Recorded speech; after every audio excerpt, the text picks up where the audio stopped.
What up, dudes? It's Gaz, and welcome back to the Warframe video. So we got This Week in Warframe, where we go over the upcoming week as far as Warframe news, the weekly reset, and things of that nature. Basically what to expect in the next week in Warframe. We just got Citrine's Last Wish last week, so don't expect anything big coming out this week. Maybe some potential information about a dev stream, as this is the last week of February, and we're supposed to be getting, actually it's almost the last week of February, the last Friday in February, so we should be getting a dev stream this Friday, honestly. Alright, if you enjoy these types of videos, we do daily Warframe video uploads on this channel. The weekly Teshin thing is going to be Rifle Riven mod for 75 Steel Essence. Now that we have bottlenecked kuva and all that, wait, where did the kuva go, actually? I'm not seeing the kuva or the relic packs in here anymore. Did they just say, screw it, you can't have any kuva now? That's a bit odd. It might just be a visual glitch, because I did technically buy my max kuva per week, but the relics aren't here either. I didn't buy any of those, so potential glitch. Kuva and relic packs just entirely removed, it seems like, but we'll see. That's a bit concerning. Potentially just completely bugged out. Either way, let's go look at the other stuff we got. We got the Archon reset. As far as which shard type we've got this week, we've got the Amber Archon shard from the Snake Archon. The mission types are going to be Rescue, Interception, and Final Boss Fight.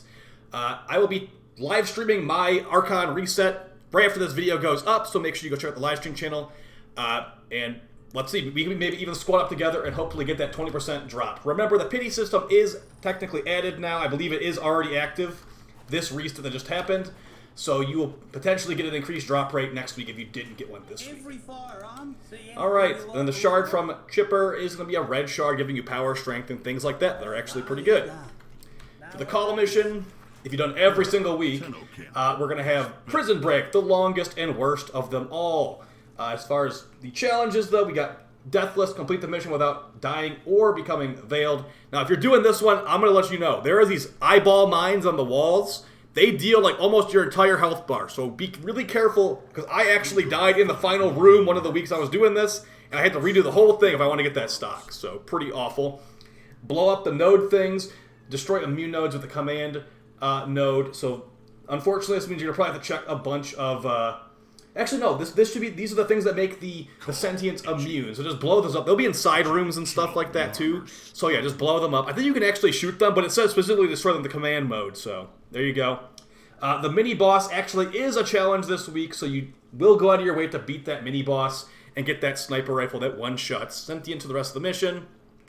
Just make sure that you eventually do pick up the Archwing weapon later in the mission, because it does a lot more damage against the final boss fight. Get 10 kills while using the Hellion jetpack. Should be pretty easy, as there are lots of... This is the longest mission. It's about 15 minutes long. You will have plenty of trash ads to kill. Find Kahl's missing floof. Have fun checking every little corner to get that.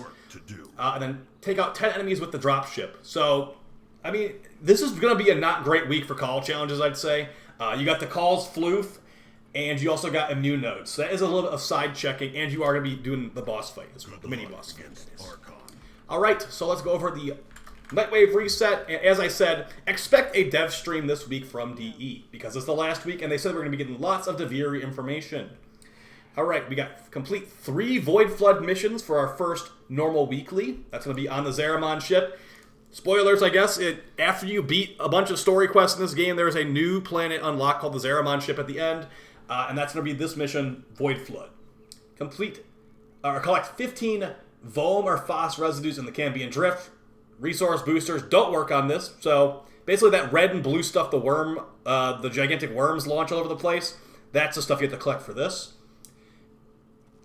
Kill 500 enemies. Alright, only enemies that are personally injured or killed are counted. Good to know, good to know. Complete 8 zones of Sanctuary Onslaught. Does not need to be in a single session, obviously. Or not obviously, but yeah, does not need to be a single session. Catch 6 rare servo fish on the Venus or Valis. I usually catch, I don't even know what they're called, but the, not Longwinders. Traumazons, I think they're called. Traumazons usually what I catch. For that one, complete 30 minutes in Kuva Survival. It's only on Tav Uni on the Kuva Fortress. And then another easy one, kill 1,500 enemies.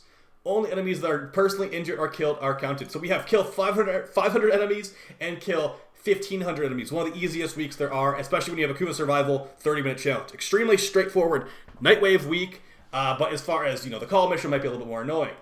For the weekly, credit offering store, we got the evergreen stuff at the top. We got some helmets.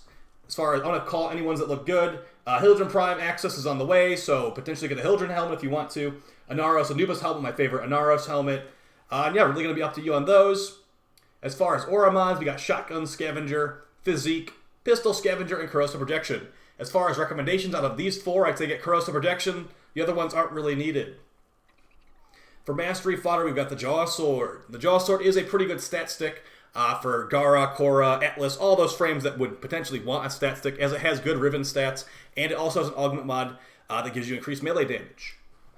For PvP augment mods, we got Brainstorm for the Grakata, giving you infinite ammo and headshots. Focus Acceleration for the Tetra, giving you increased projectile speed. And Purging Slash for Excal, giving you removal of debuffs if you slash dash through enemies. Or through allies, rather. Alright, so that's basically it for your Nightwave and all that. Let's go take a look at the Invigorations. And as I said, guys, there will likely be a dev stream this week, even though they didn't announce it yet. This month honestly flew by really, really fast. It just feels like a couple weeks ago we had the previous dev stream. And yeah, so expect big Deviri information this Friday. If they don't do it this Friday, that means it pretty much isn't a February dev stream, because there's only a couple more days in February after that. Alright, as far as my helmet Invigorations for the week, let's see what we got. Keep in mind, these are something you can unlock later game once you get to rank 5 with the Daimos Syndicate, the Necrolisk. We've got increased primary damage and ability efficiency for Gara. Increased ability duration and sprint speed for Frost. Very nice one for Frost.